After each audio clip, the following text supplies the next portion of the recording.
Welcome back to the Doctor Who project. Let's go to where it all started, the first Doctor. These adventures took place with William Hartnell from 1963 to 1960. Now, just so you know, we've actually lost some of these episodes in general, with 97 of the 253 episodes from the first two Doctors being completely wiped and lost. And this is due to BBC not properly taking care of them. Now, the first Doctor has the appearance of an old frail man, but has the usual strength and will of the Doctor. At this time, we don't know what got the Doctor started on his adventure, but he travels through time and space with his granddaughter, and they are described as exiles with no further explanation, as we don't even know what the Doctor's race or his homeworld are at this time. Things begin with a pair of school teachers named Ian and Barbara deciding to investigate the mystery of a student who seems irritated that history and math are apparently wrong.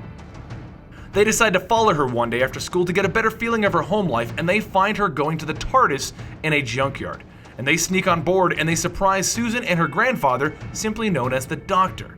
The Doctor panics and throws the TARDIS through time, but at this point in her story, he doesn't even know how to properly pilot his TARDIS. This could be for a number of reasons, the Doctor being slightly forgetful as Susan has said, or maybe it's the fact that he only recently started piloting it.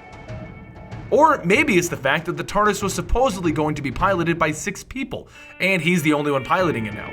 Either way, the Doctor, his granddaughter, and his 2 human companions went on their first time-traveling adventure. Now, right now, since the Doctor can't reliably pilot the TARDIS and hit specific times, Ian and Barbara are pretty much stuck with him for this adventure. So the first TARDIS crew is Susan, Ian, and Barbara, along with the Doctor. Their adventures would take them all over, and eventually the Doctor and his crew would come up against the Daleks trying to conquer the Earth. It's the year 2164, and we've actually lost to the Daleks for the most part. Barbara and Susan would then get separated from the Doctor, but they would eventually get rescued and end up with the refugees. And this is where Susan meets a man named David Campbell. Now, while Susan and David and Barbara were all doing their thing, the Doctor and Ian would get captured by the Daleks and brought up to the Dalek saucer. It is there that the Doctor fights against being transformed into a Roboman, to be used by the Daleks. While this is going on, Sousa, Barbara, and the Resistance would then attack the Daleks, interrupting the Doctor's transformation and scaring the Daleks into a retreat. Ian and some of the Resistance fighters will be left on board as the Daleks take off, while the Doctor, Susan, and David have to travel on foot to where the ship is going. Once everybody gets back together again, the Doctor learns that their plan was to drill to the center of the Earth so that they can use the planet itself as a ship in space. Well, the Doctor stops this, of course, and Susan seems to have gotten attached to this David character.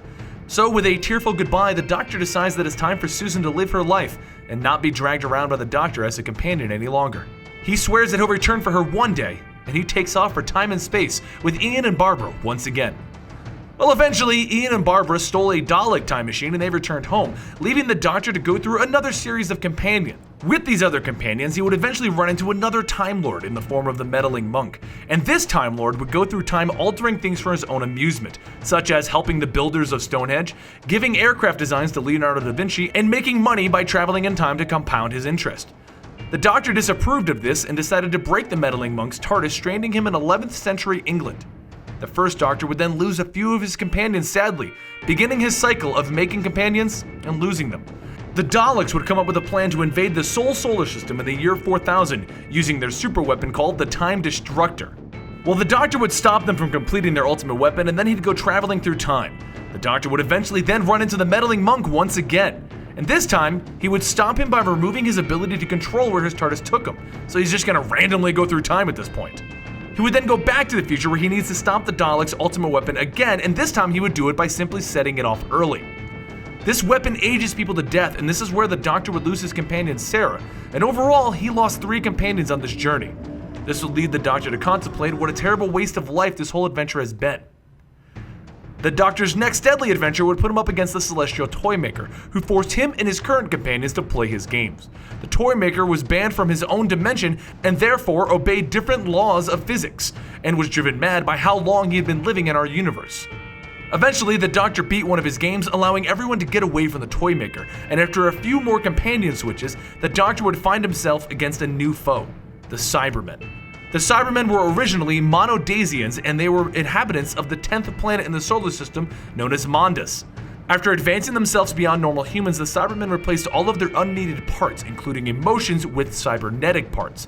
And they moved Mondas next to Earth to be the 10th planet once again in our solar system.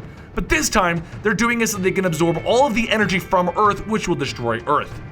The Doctor then uses the last of his strength in his effort to stop the Cybermen and the planet of Mondus, and actually destroys the homeworld of the Cybermen. This disables all of the Cybermen for now, but the Doctor knows that they'll be back, as he says that this is far from over. The First Doctor then lays his head down on the floor of the TARDIS and says, "This old body of mine is wearing a bit thin." The first regeneration then happens, and we're introduced to the Second Doctor. And those are some of the best stories from the First Doctor. Next week, we'll be covering the Second Doctor's adventures, and I hope you'll join me. Thank you for joining me today, and I'll see you next time right here at Comicstorian.